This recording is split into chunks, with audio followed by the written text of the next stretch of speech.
ലക്ഷ്മിക്ക് ആരെയും സംശയമില്ല. ബാലഭാസ്കറിൻ്റെ ഭാര്യ എന്ന് പറയുന്നവർക്ക് അവർക്ക് ഈ കേസിൽ യാതൊരു സംശയവുമില്ല. ഇവർ ഈ LIC എമൗണ്ട് കൈപ്പറ്റി ഇതൊക്കെ വീണ്ടും പല ദുരൂഹതകളാണ്. 5 വർഷം ഇവരെന്തുകൊണ്ട് മൗനം പാലിച്ചു? ഇതൊക്കെ എന്തൊക്കെയോ എവിടൊക്കെയോ മറയ്ക്കുവാനുള്ള ഒരു ശ്രമം ലക്ഷ്മി നടത്തിയിട്ടുണ്ടോ എന്നുള്ളത് കേസിൻ്റെ പരിധിയിൽ വരേണ്ടതാണ്. കേരളം. നമസ്കാരം. ബാലഭാസ്കറിൻ്റെ മരണവുമായി വിവാദങ്ങൾ ഇങ്ങനെ കത്തിപ്പുകയുന്ന ഒരു സാഹചര്യം നാം കാണുന്നുണ്ട്. ബാലഭാസ്കർ 2018 സെപ്റ്റംബർ 25 രാവിലെ 3:30 പള്ളിപ്പുറം വെച്ച് ഉണ്ടായ ആക്സിഡൻ്റാണ്. എന്നാൽ ഈ തൃശ്ശൂരിലെ ഹോട്ടൽ റെക്കോർഡിൽ ഇത് രേഖപ്പെടുത്തിയിരിക്കുന്നത് 2025 ഈ 2018 സെപ്റ്റംബർ 25 അതായത് ഈ 25 എന്ന് പറയുമ്പോൾ 12 മണിക്ക് ശേഷം 25 ആകുന്നുള്ളൂ. 24 രാത്രി 10:30 ഹോട്ടലിൽ നിന്ന് അവർ വെക്കേറ്റ് ചെയ്തതിൽ എന്തുകൊണ്ട് ആ ഹോട്ടലിലെ ആ ഒരു രേഖയിൽ അങ്ങനെ ഒരു രേഖപ്പെടുത്തൽ ഉണ്ടായി? രണ്ടാമത് അർജുൻ്റെ മൊഴിമാറ്റം, ബാലഭാസ്കർ വണ്ടി ഓടിച്ചു എന്ന് പോലീസും ക്രൈംബ്രാഞ്ചും ഒക്കെ പറഞ്ഞിടത്ത് മൊഴിമാറ്റം വന്നത് എങ്ങനെ സംഭവിച്ചു? മൂന്നാമത്തെ കാര്യം എന്ന് പറയുന്നത് ബാലഭാസ്കറിൻ്റെ മരണവുമായി ബന്ധപ്പെട്ട് അതിന് ആഴ്ചകൾക്കോ ദിവസങ്ങൾക്കോ മുമ്പ് പെട്ടെന്ന് തട്ടിക്കൂട്ടി ഉണ്ടാക്കിയ വീട്ടുകാരറിയാത്ത 40 ലക്ഷത്തിൻ്റെ ഒരു LIC പോളിസി, അതിലെ ഒപ്പിട്ട 8 ഒപ്പുകൾ 8 രീതിയിലാണ് എന്ന് കണ്ടെത്തിയിട്ടുണ്ട്. അപ്പോൾ ഇതൊക്കെ വെച്ച് നോക്കുമ്പോൾ എല്ലാം കൂടി ഒരു കൺഫ്യൂഷൻ, എവിടേക്കോ എന്തൊക്കെയോ ഒളിഞ്ഞു കിടപ്പുണ്ട് എന്നുള്ളതാണ്. ഇപ്പോൾ ഈ ബാലഭാസ്കറിൻ്റെ മരണത്തിന് 5 വർഷത്തിന് ശേഷം ലക്ഷ്മി ഭാര്യ വന്നിട്ട് പറയുമ്പോഴും ഇതൊരു അപകട മരണം എന്ന് മാത്രമാണ് പറയുന്നത്. ഇതിനകത്തിൽ ബാലഭാസ്കറിന് സ്വർണ്ണക്കടത്ത് സംഘങ്ങളുമായി ബന്ധമുണ്ടോ? ലക്ഷ്മി എന്തുകൊണ്ട് ഈ 5 വർഷം മൗനം പാലിച്ചു? ഇപ്പോൾ വീട്ടുകാരുടെ ഒരു ബാലഭാസ്കറിൻ്റെ പ്രായമായ ഒരു അച്ഛനും അമ്മയും അവരുടെ വേദനകൾ തിന്നുന്ന ആ ഒരു അവസ്ഥയിൽ അവർ മാത്രം അവരുടെ ഭാഗത്തു നിന്ന് അവർ പറയുന്ന ചില കാര്യങ്ങളും അല്ലെങ്കിൽ സോഷ്യൽ മീഡിയ വഴി അദ്ദേഹത്തിൻ്റെ സഹോദരി വന്ന് പറയുന്ന കാര്യങ്ങൾ, വ്യക്തമായി ചില കാര്യങ്ങൾ, എന്തുകൊണ്ട് ചില കാര്യങ്ങൾ അന്ന് പറഞ്ഞത് ഇപ്പോൾ പറയുന്നു, അന്ന് എന്തുകൊണ്ട് പറഞ്ഞില്ല എന്നുള്ളതിന് ഈ പ്രിയ വേണുഗോപാൽ തന്നെ അതിന് വിശദീകരണം നൽകുന്നുണ്ട്. നമ്മളിന്ന് ഇതിനകത്തിലെ വൈരുദ്ധ്യങ്ങളാണ്. എന്തുകൊണ്ട് ഇപ്പോഴും ഈ വിവാദങ്ങൾ കത്തിപ്പോകുമ്പോഴും സർക്കാരോ അല്ലെങ്കിൽ പോലീസോ ഇതിനൊരു തുടർ നടപടികൾ എടുക്കുന്നില്ല? ഇതൊക്കെ ഒരു വളരെ ചർച്ച ചെയ്യേണ്ട ഒരു വിഷയമാണ്. ഇത്രയും വലിയൊരു പ്രഗത്ഭനായ വയലിൻ്റെ മാന്ത്രികത കാണിച്ച ബാലഭാസ്കറിൻ്റെ അവസ്ഥ ഇതാണെങ്കിൽ സാധാരണക്കാരുടെ ജീവിതത്തിൽ എത്രയോ കൊലപാതകങ്ങൾ ഇനിയും തെളിയിക്കപ്പെടാൻ ഈ കേരളത്തിൽ ഉണ്ടാകും എന്ന് നമ്മൾ ഇപ്പോൾ ഇങ്ങനെ സംശയിക്കുകയാണ്.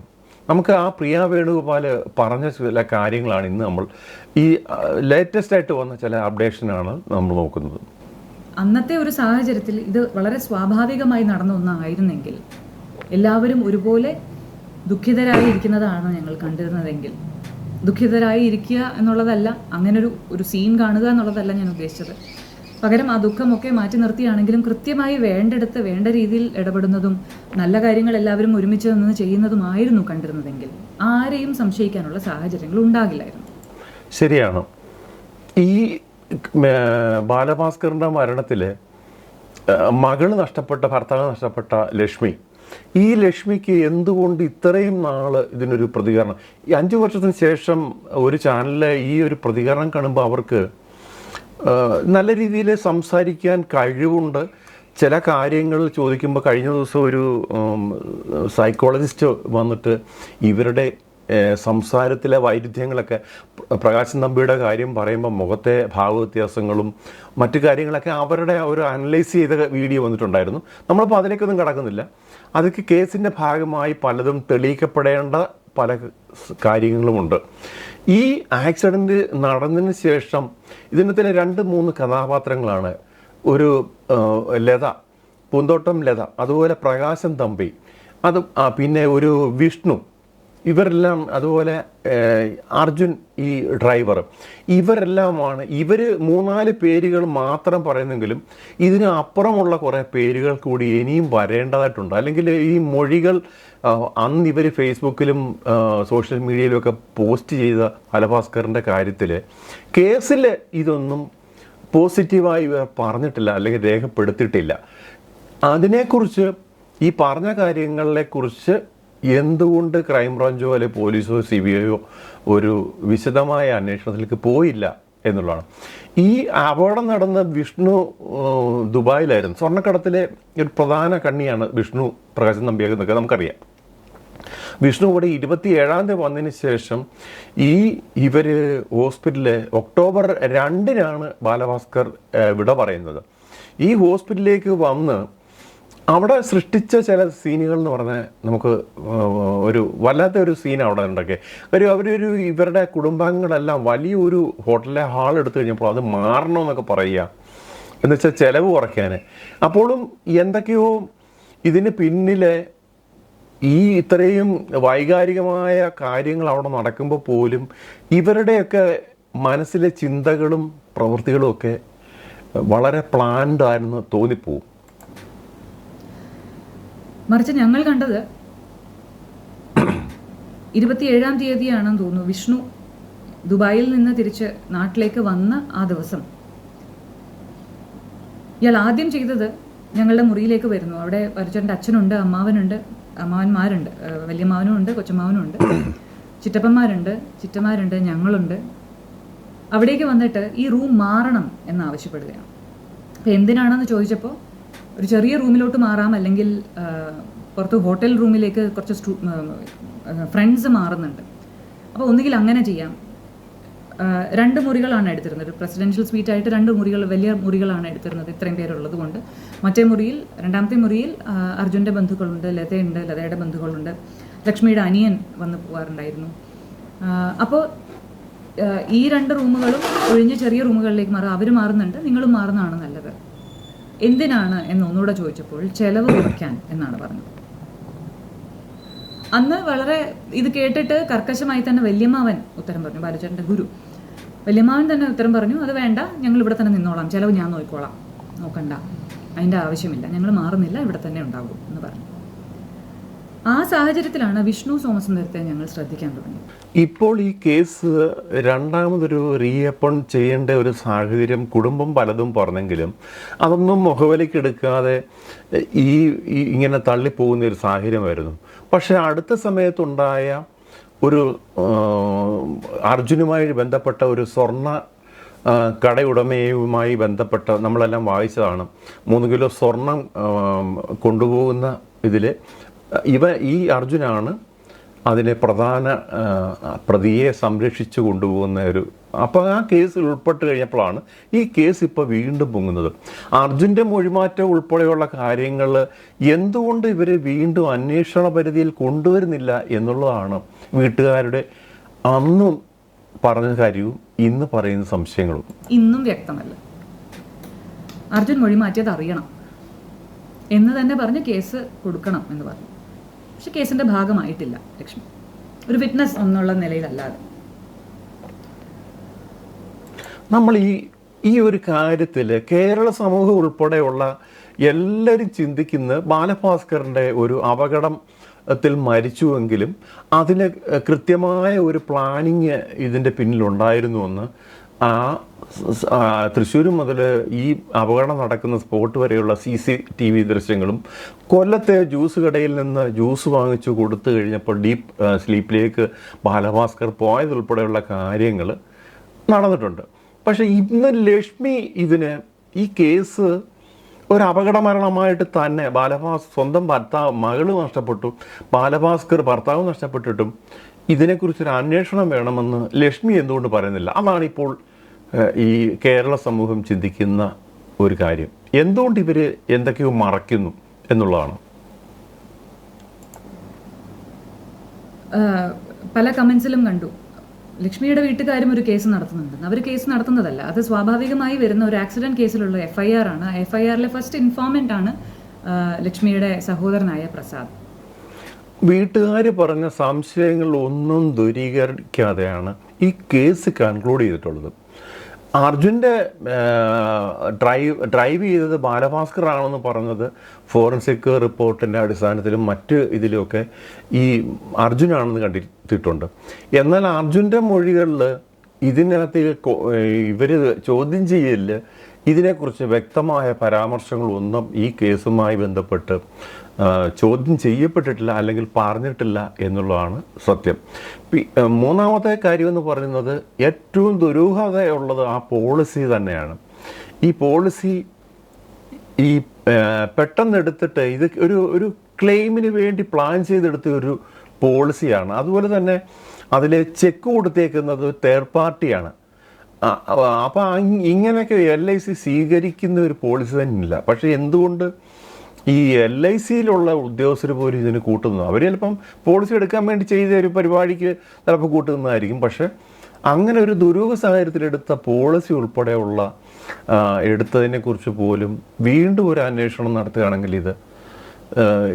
ഇതൊരു ഇങ്ങനെ വിവാദങ്ങൾ മാത്രമാക്കി പോകാതെ ഇതിൻ്റെ ഒരു സത്യാവസ്ഥ ഒരു സാധാരണ വ്യക്തിയല്ല ബാലഭാസ്കർ.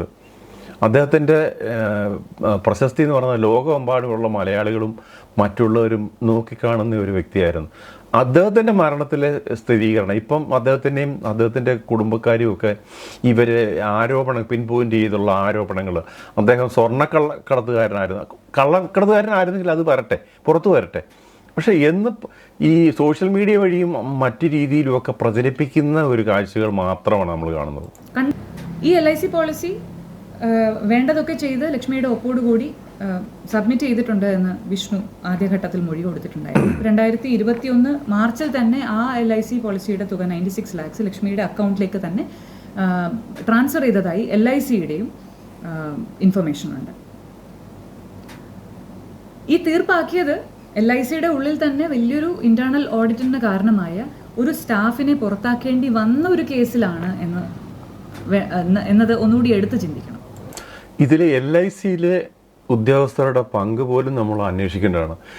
ഇതിന് ഈ ഒരു കൃത്രിമമായ രീതിയിലുള്ള ഒരു ഒപ്പും അതുപോലെ തന്നെ ഒരു തേർഡ് പാർട്ടി ചെക്ക് വാങ്ങിച്ച് ഇത് ഇങ്ങനെ പോളിസി ഉണ്ടാക്കുകയും പെട്ടെന്ന് ഇതിന് ക്ലെയിം വരികയും ചെയ്യുമ്പം LICയിലെ ഉദ്യോഗസ്ഥരുടെ പങ്ക് ഒരു നിർണായകമാണ് ഇതിനകത്തുള്ളത്.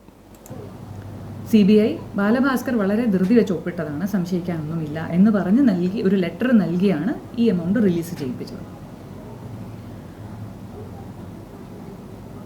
അപ്പോൾ വിറ്റ്നസസ് അർജുൻ, വിഷ്ണു, LIC, പിന്നെ ഈ പറഞ്ഞതുപോലെ ഇതുമായി ബന്ധപ്പെട്ട ഒരുപാട് യാത്രയുമായി ബന്ധപ്പെട്ട ഒരുപാട് ചോദ്യങ്ങൾ. ഈ യാത്രയുമായി ബന്ധപ്പെട്ട ചോദ്യങ്ങൾ എന്ന് പറയുമ്പം ഇത് അദ്ദേഹത്തിൻ്റെ ബാലഭാസ്കറിൻ്റെ മകളുടെ ഒരു ക്ഷേത്രത്തിലെ ചടങ്ങുമായി ബന്ധപ്പെട്ട് അവിടെ ചടങ്ങിന് പോകുന്ന ഒരു കാര്യവുമായി ബന്ധപ്പെട്ടാണ് അവർ തൃശ്ശൂർ റൂം എടുത്തിട്ടുള്ളത്. എന്നാൽ ലക്ഷ്മിക്ക് പോകാൻ സാധിക്കാത്തതുകൊണ്ട് ലക്ഷ്മി ഹോട്ടലിൽ കഴിയുകയും ഇവരവിടെ ഈ ഹോട്ടലിൽ നിന്ന് പൂജയ്ക്ക് ഈ അമ്പലത്തിലേക്ക് പോവുകയൊക്കെയാണ് ചെയ്തതെന്നാണ് പറയപ്പെടുന്നത്. എന്നാൽ ഇതുമായി ബന്ധപ്പെട്ട് വേറൊരു വൈരുദ്ധ്യത എന്ന് പറയുന്നത് മറ്റൊരു ഇവരുടെ ഈ സ്വർണ്ണലോഭിയായി ബന്ധപ്പെട്ട ഒരാളുടെ മകളുടെ ബർത്ത്ഡേയും ആയി ബന്ധപ്പെട്ട് ഈ ഹോട്ടലിൽ റൂം എടുത്ത് എന്ന ഒരു ദുരൂഹത വരുന്നുണ്ട്. അപ്പോൾ അതിനെക്കുറിച്ച് ഹോട്ടലിൽ റൂം എടുത്തത് മുതലുള്ള കാര്യങ്ങളാണ് അവിടെ മുതൽ അന്വേഷണം തുടങ്ങണം. ഹോട്ടൽ റൂമിലെ 24-ാം തീയതി 10:30 അവിടുന്ന് വെക്കേറ്റ് ചെയ്തെങ്കിലും 25-ാം തീയതി എന്ന് മാത്രമാണ് അവിടെ രേഖപ്പെടുത്തിയിരിക്കുന്നത്. അത് ആരുടെയെങ്കിലും പ്രേരണയാളാണോ അങ്ങനെ ഒരു ഹോട്ടലിലെ രേഖപ്പെടുത്തിയിട്ടില്ല.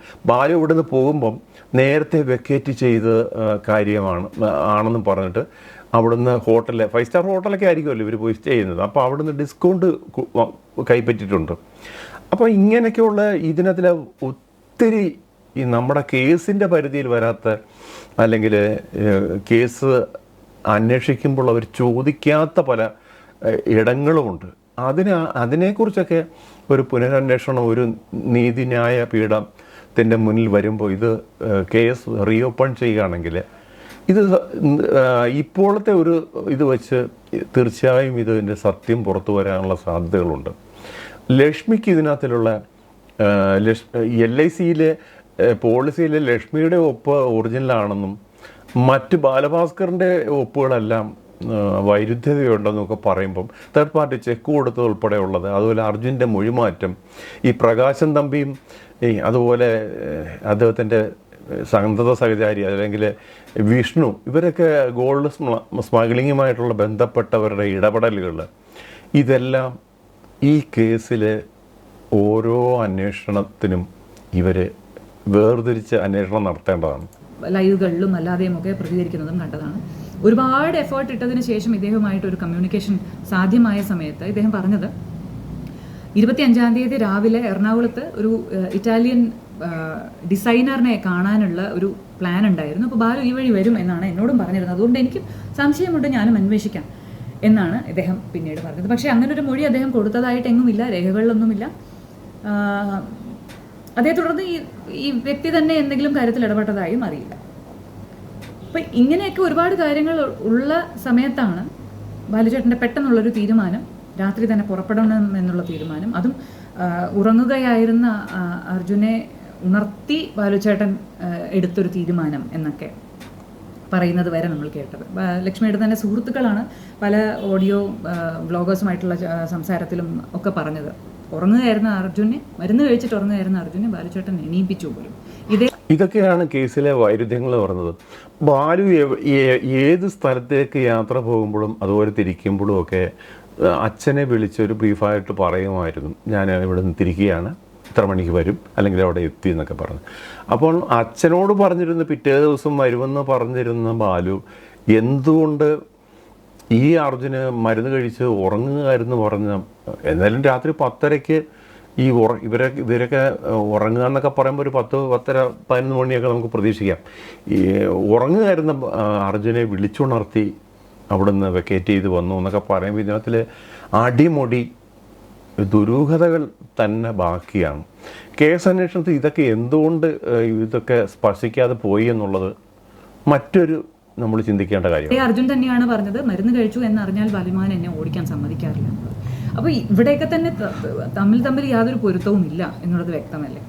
പക്ഷെ ഇതൊന്നും അനലൈസ് ചെയ്യാൻ ആർക്കും തോന്നിയിട്ടില്ല. കാരണം എന്താണ്, സ്റ്റേറ്റ്മെൻറ്റോ അല്ലെങ്കിൽ സ്റ്റേറ്റ്മെൻറ്റ് എടുക്കലോ ഇൻവെസ്റ്റിഗേഷനോ ഒക്കെ തുടങ്ങുന്നത് തന്നെ ബാലഭാസ്കറിനെ ആർക്കും കൊല്ലാൻ കഴിയില്ല, ബാലഭാസ്കറിനോട് ആർക്കും ശത്രുതയില്ല, ലക്ഷ്മിക്ക് ആരെയും സംശയമില്ല.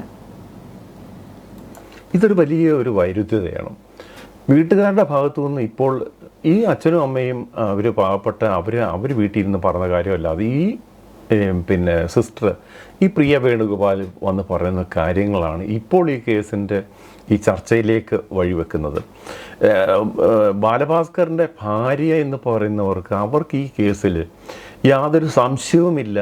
ഇവർ ഈ LIC എമൗണ്ട് കൈപ്പറ്റി, ഇതൊക്കെ വീണ്ടും പല ദുരൂഹതകളാണ്. 5 വർഷം ഇവരെന്തുകൊണ്ട് മൗനം പാലിച്ചു? ഇതൊക്കെ എന്തൊക്കെയോ എവിടൊക്കെയോ മറയ്ക്കുവാനുള്ള ഒരു ശ്രമം ലക്ഷ്മി നടത്തിയിട്ടുണ്ടോ എന്നുള്ളത് കേസിൻ്റെ പരിധിയിൽ വരേണ്ടതാണ്. ബാലഭാസ്കറിൻ്റെ കുടുംബവും ലക്ഷ്മിയും തമ്മിൽ പൊരുത്തക്കേടുകളുണ്ട്. ഇതാണ് ഇൻവെസ്റ്റിഗേഷൻ്റെ ബേസിസ്. ഒന്ന് ആലോചിച്ച് നോക്കൂ.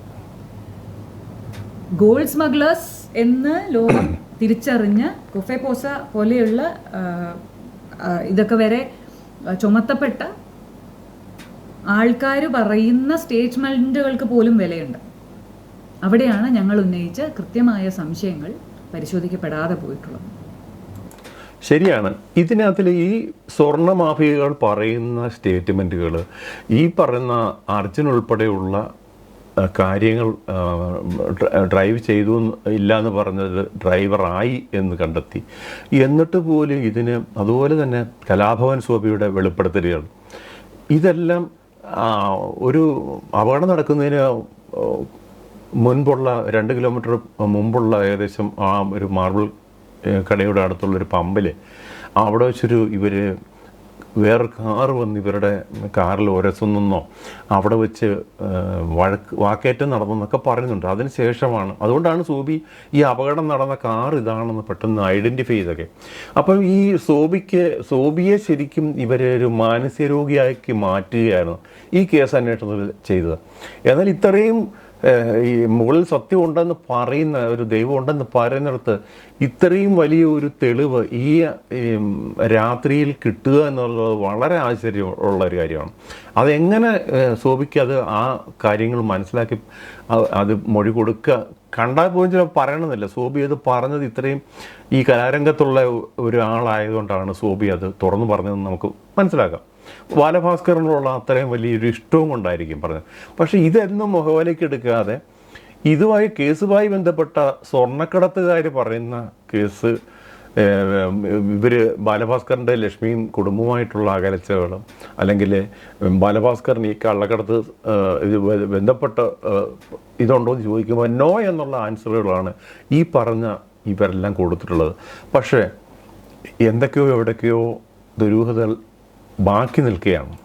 എന്തുകൊണ്ടെന്ന് വെച്ചാൽ ഞാൻ ഈ പറഞ്ഞ 4 പോയിന്റ്സ് ആണ് ക്രൈംബ്രാഞ്ചും CBIയും അവരുടെ ആവശ്യത്തിന് വേണ്ടിയോ അവരുടെ എളുപ്പത്തിന് വേണ്ടിയോ ആധാരമാക്കി മാറ്റിയിരിക്കുന്നു, അടിസ്ഥാനമാക്കി മാറ്റിയിരിക്കുന്നു. ഇതിൻ്റെ മേലെയാണ് ഇൻവെസ്റ്റിഗേഷൻ എന്ന് പറയുന്ന പ്രഹസനം തന്നെ നടന്നിരിക്കുന്നത്. സത്യസന്ധനായ നീതിബോധമുള്ള ഒരു ന്യായാധിപൻ്റെ മുന്നിൽ എത്തുകയാണെങ്കിൽ തീർച്ചയായും ഈ കേസ് റീഓപ്പൺ ചെയ്യാതിരിക്കാൻ നിവൃത്തി ഉണ്ടാകില്ല എന്നുള്ള പൂർണ്ണമായ വിശ്വാസം ഞങ്ങൾക്കുണ്ട്.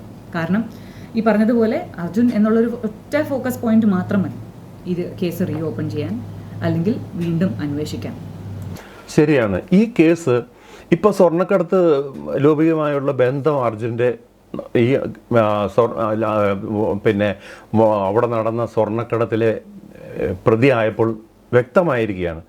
ഇനിയെങ്കിലും ഇതെന്തുകൊണ്ട് ഇവിടെ എല്ലാ കാര്യത്തിനും കേസ് വരുന്ന ഈ ഒരു കേരളത്തിൽ ഇത്രയും വിവാദമായി കഴിഞ്ഞ ആഴ്ചകളിൽ ഇത് കത്തിക്കയറുമ്പോൾ യാതൊരു അനക്കവും ഈ കേസിൻ്റെ തുടരന്വേഷണം തുടങ്ങുമെന്നോ അല്ലെങ്കിൽ അന്വേഷിക്കാൻ ആരെങ്കിലും ആവശ്യപ്പെടും ഇവിടുത്തെ രാഷ്ട്രീയ പാർട്ടികളോ അല്ലെങ്കിൽ മറ്റ് സാമൂഹ്യ ബോധമുണ്ടെന്ന് പറഞ്ഞു നടക്കുന്നവരോ ഇതിനെക്കുറിച്ച് ഒന്നും പറയുന്നില്ല.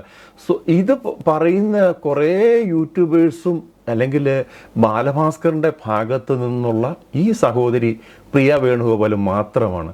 സ്വന്തം ഭാര്യ പോലും ഇത് കേസ് അന്വേഷണം വേണം എന്ന് ആവശ്യപ്പെടുന്നില്ല, അല്ലെങ്കിൽ ബാലഭാസ്കറിൻ്റെ ഈ മരണത്തിൽ ദുരൂഹത മാറ്റണമെന്ന് 5 വർഷത്തിന് ശേഷം ചാനലിൽ കൊടുത്ത അഭിമുഖത്തിൽ പോലും ലക്ഷ്മി പറയുന്നില്ല. ഇതെല്ലാം എന്തൊക്കെയോ എവിടേക്കോ ഒളിച്ചുകളികളും കള്ളങ്ങളും ഉണ്ട് എന്നുള്ളത് വ്യക്തമാണ്. സത്യം പുറത്തു വരട്ടെ, എത്രയും പെട്ടെന്ന് അതിനുള്ള നടപടികൾ ഉണ്ടാകണം എന്ന് മാത്രം പറഞ്ഞുകൊണ്ട് നിർത്തുന്നു. നന്ദി, നമസ്കാരം.